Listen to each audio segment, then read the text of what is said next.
하백 여러분은 창조된 우주가 하나님의 성전임을 아시는지요? 성경 텍스트에는 우주와 연결된 선명하고 많은 묘사들이 들어있다. 이 연결은 대략 2세기 유대인 역사가 요세푸스의 저술들에서 명백히 인식되었다. 그는 성막에 대해 이렇게 말했다. 이런 물건들 하나하나는 우주를 상기시키고 상징하도록 의도되었다. 바깥들에는 우주 지리학의 다양한 측면에 대한 상징들이 있었다.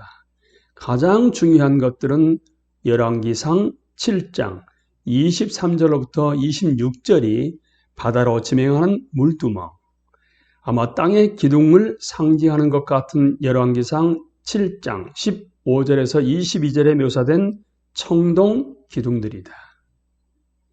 성전의 수평축은 우주의 수직축과 동일한 순서로 배열되었다. 조직된 우주의 바깥 요소들을 포함하는 바깥들에서부터 사람들은 대기실, 그 대기실 여러분 성소입니다. 성소에 들어섬으로써 조직된 우주 안으로 옮겨지게 된다. 여기에 그 성소에 메누라, 등대, 떡, 상, 분향단이 있었다.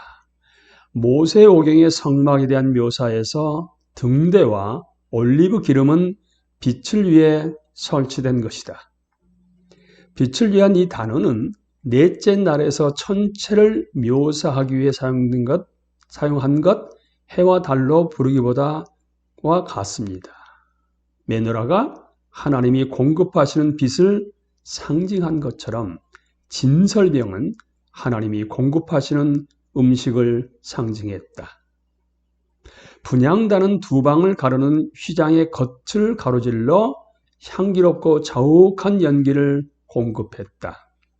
만약 우리가 수평축을 수직축으로 돌려놓는다면 그 휘장은 지구를 그 기능들과 함께 하나님이 거주하시는 천국으로부터 분리시킬 것이다.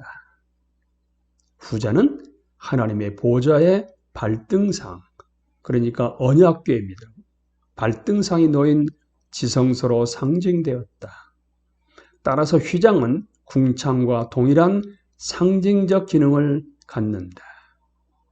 정리하자면 뜰은 조직된 우주의 바깥에 있는 우주 구체를 상징했습니다. 바다와 기둥들이에요. 대기실, 곧 성소는 빛과 음식의 상징들을 갖고 있었지요. 휘장은 하늘과 땅을 분리했는데 하나님의 임재의 장소를 인간이 거주하는 장소로부터 분리시키셨습니다. 학자들은 또한 성전과 성막이 에덴 동산의 이미지를 많이 가지고 있다는 것을 인식해 왔습니다. 그러니까 창세기 2장에서 동산 가운데로 흐르는 물은 에스겔 47장 1절부터 12절에서 성전으로부터 흘러나오는 물과 평행을 이룹니다. 이것은 고대 세계의 성화에서 가장 공통적인 이미지 가운데 하나입니다. 결과적으로 우리는 에덴 동산이 성소였고 성전과 성막은 에덴 동산과 우주에 대한 이미지를 내포하고 있다고 결론 내릴 수 있습니다. 모든 아이디어들이 서로 연결됩니다. 성전은 소우주이고 에덴은 하나님의 임재와 인접해 있는 신성한 공간 역할을 하는 대기실, 그러니까 성소에서 원형적 장소로 상징됩니다. 이사야 66장 1절은 가장 분명한 텍스트입니다. 주님께서 이렇게 말씀하신다. 하늘은 나의 보좌여 땅은 나의 발 받침대다. 그러니 너희가 어떻게 내가 살 집을 짓겠으며 어느 곳에다가 나를 쉬게 하겠느냐.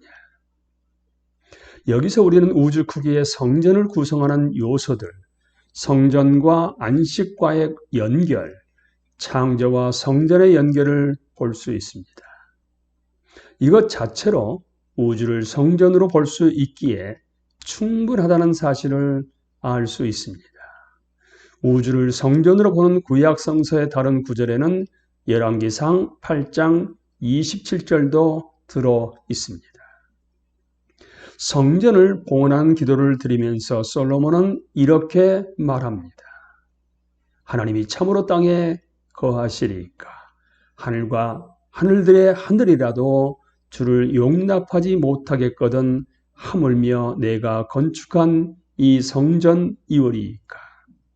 또 다른 구절 이사야 6장 3절에서 스랍들이 노래하기를 거룩하다 거룩하다 거룩하다 만군의 여호와여 그의 영광이 온 땅에 충만하다 라고 했습니다.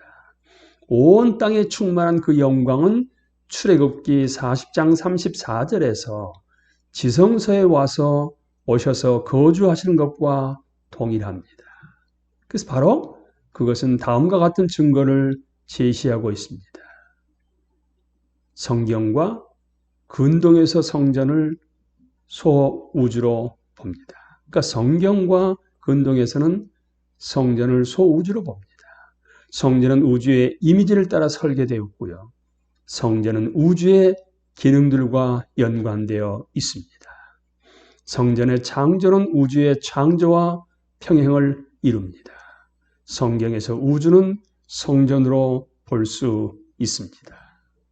창세기 1장을 성전으로서의 우주에 초점을 맞춘 창조 기사로 볼 수가 있는 것입니다.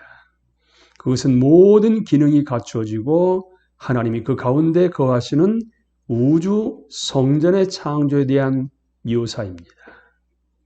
이것이 바로 일곱째 날을 그토록 의미심장하게 만드는 것이지요.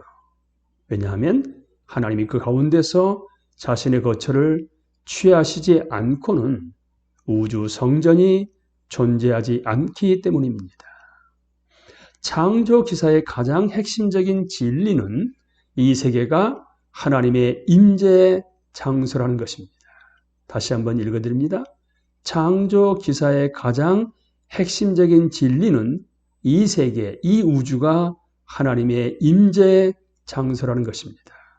비록 모든 기능들이 인간의 필요에 맞춘 인간 중심적이지만 우주 성전은 하나님의 임재와 함께 존재 요소를 정의하는 역할에 하나님 중심적입니다. 이것은 7일 동안 일어났던 변화를 상징하지요. 첫째 날 이전에 하나님의 영은 무기능적 우주 위에서 활동하셨습니다. 하나님이 관여하셨지만 아직 자신의 거처를 취하지는 않으셨지요.